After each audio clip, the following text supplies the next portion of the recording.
Good evening and welcome to News Channel 8. I'm Jerome Aegean, and these are some of the top stories we have for you tonight. The search for Isaac Robbins continues on the South Shore. More than 3,000 marijuana plants are discovered on St. Croix. And get ready to rumble. It's Seago versus the VIPD again. These stories and more are up next on News Channel 8.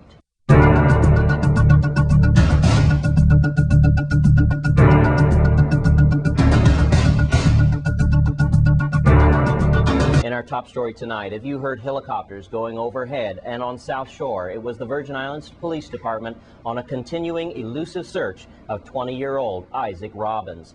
News Channel 8's Wes Small joins in the search. Thanks a lot, Jerome. Of course, we are still looking for Isaac Robbins Jr., 20 years old. Now, I have to tell you, almost all of St. Croix has been talking about Hey Penny. This is where we are.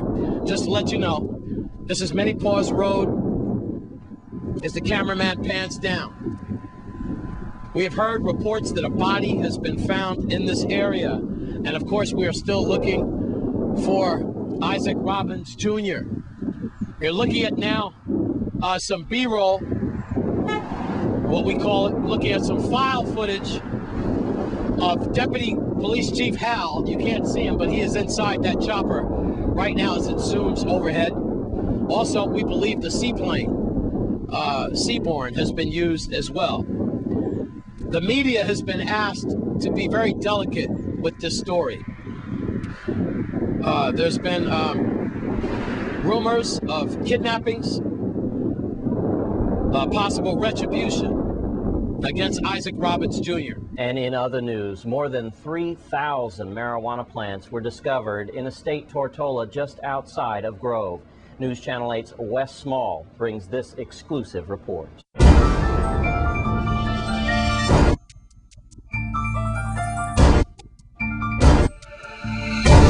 Now we are in Estate Tortola, and what's going on now, as we are still looking for Isaac Robbins Jr.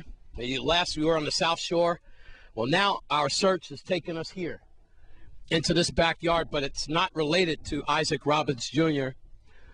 We suppose that while Deputy Police Chief Hal could have been scouring the area on the South Shore all over for some suspicious nature, let me put it like that, we believe about 3 or 4 marijuana fields have been located in this area. We are in Estate Tortola. All this information is sketchy. They've just went in. And I also have to tell you that canines involved, forensics, and it looks like some members of the SET team, as well as DEA. We have heard reports of over 3,000 plants in this area. So we will then take it to Deputy Police Chief Chris Howell. Well, what happened was we had Puerto Rico Air National Guard was assisting us with an air asset today in form of a helicopter. We were overflying the various locations on the island, conducting some surveillance, doing some aerial photographs and so forth. And when we overflew this area here, I spotted a cultivation that was glowing. I mean, it was very easy to spot. The patrol units for B Command, Francis Command, they were in the area. I asked them to assist by radio, and while we were hovering over top, we started spotting more cultivations, and I think we've got about 6 cultivations, and I'm estimating about 3,000 marijuana plants in there right now that we're in the process of pulling. We're being assisted by members of the Marine Unit. K9 forensic units is also with us, so our patrol guys certainly got some work cut out for them today. They're definitely earning their paycheck here in Tortola today. Well, Deputy Chief, this is it, the contraband there, and you guys hit the bushes. This is what you got. Is this just some of the 3,000 plants, or is that all it? This is the entire thing. We haven't done an official count on it yet. You know, everything looks different from the air. I'm not sure what our numbers will come at, but if you look at just a bundle of it, I mean, there's a lot of plants in there. So well, the community's always has your back. Yeah, the community's behind us. You can see they're driving by and they're excited about our most recent seizure. A thumbs up. So. And these fine officers that are to the rear of me, they're the ones that did all the work. You know, I get to sit up here and get interviewed by Wes Smalls. They're the ones that got to beat the bush and go out there and pull it out. So I just want to commend them for some hard work. A lot of these guys are in the bush full uniform today.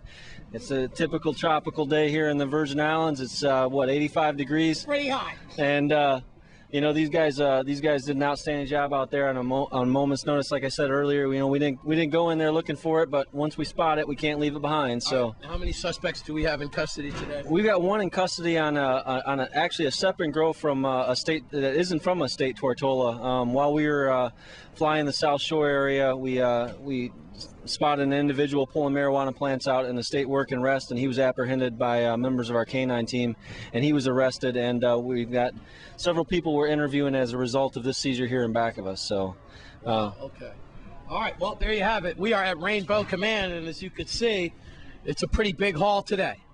About 3,000 plants or so. This investigation is still ongoing. Where does it go from here, Chief?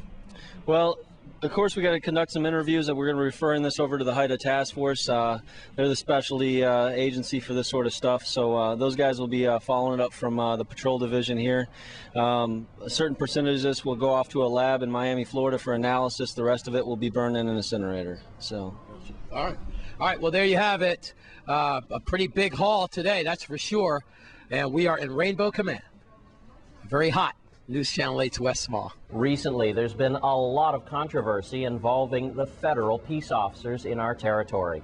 News Channel 8's Wes Small files this report with Commissioner Novell Francis. What a busy day for this News Channel 8 crew, also the VIPD. But right now, we're also focusing on another story that's ongoing in our territory.